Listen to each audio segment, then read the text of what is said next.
Woza nendlebe ngize nendaba. Allegedly webafowethu lapha eMsinga. Ngiyacabanga ukuthi sekuyisikhathi sokuthi abantu bakithi eMsinga nabo bafane nakwezinye indawo. Kodwa konke lokho ke kusezandleni zenu bafowethu. Uyabona nje iqiniso lingephikisa ukuthi isikhathi senkatha sesiphelile vele. Isikhathi sikaKhongolose futhi siphelile ke nje. Akekho ongakuboni lokho. Nayi ke iMK bafethu izokhulula abantu. South Africa yonkana. Ngakho ke nomsinga singoshiye ngaphandle ngoba phela la siphuma khona. Ngeke ngezwe nje abantu bekhala nalapha eWard 14 azobani makarabha noma bani. Vele bekhala bethi abana khansela bayihlalele.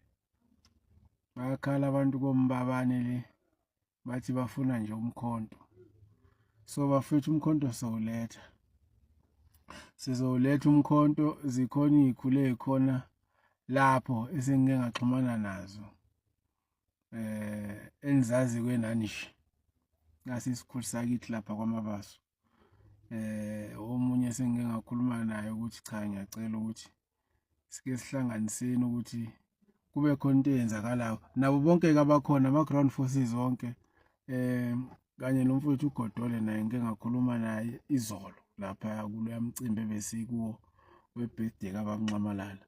So bafethu kuyasiphoqa ukuthi umkhonto awungene ugxile eMsinga manje ukuze impilo zabantu zizoshintsha. Uyabona nje bengisekhaya 2 weeks back. Uma usuka la eDandi ePhumulo kanye usuka ePhumulo uyeDandi whichever way you are going. Bafethu akuma pothole. Sasihamba ngemoto yomfowethu ngilamayo. Siya kwakushayela mina. Ngiyacabanga ukuthi naye phela uyabona imoto yakho uma uyizwa ukuthi inhliziyo ibabhlungu ishaka ngamandla usho ukuthi lo muntu akayicabangela imoto yami. Ngiyacabanga ukuthi naye wayenayo leyo feeling. Mase sibuya kwakushayela yena. So sengisho ukuthi lapha yana kulawa ama pothole ungaze uxabane nomuntu mangabe ukuthi uyena oshayelayo imoto yakho. Ucabanga ukuthi hayi lo muntu lo akayicabangela imoto yami kanti cha kunjalo. Indlela leya ndlela imosheke ngayo. Enesekukudala sikhala ngale ndlela. Uyehla ekhaya ngoDecember same thing manje ngoGood same thing. Uyobuyela mhlambe ngama holiday alandelayo koJune kuya koSeptember ko lokhuzana koAugust kuya koSeptember. Phinde futhi December same problem. Ayisolveki indaba yama potholes lapha. So angazi ukuthi ke nina abafowethu enivotayo lapha eMzinyathi nivota ngayiphi indlela.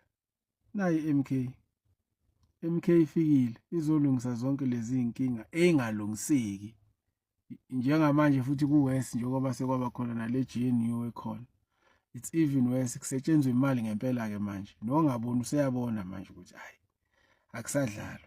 So bafethu MK siyayiletha sizoyiletha ukuthi ngonyaka ozayo akuvotelwe MK bafethu. Singalokho nje simbancaza ngoba lamaqembu enilokhu navotela awanisize ngalutho.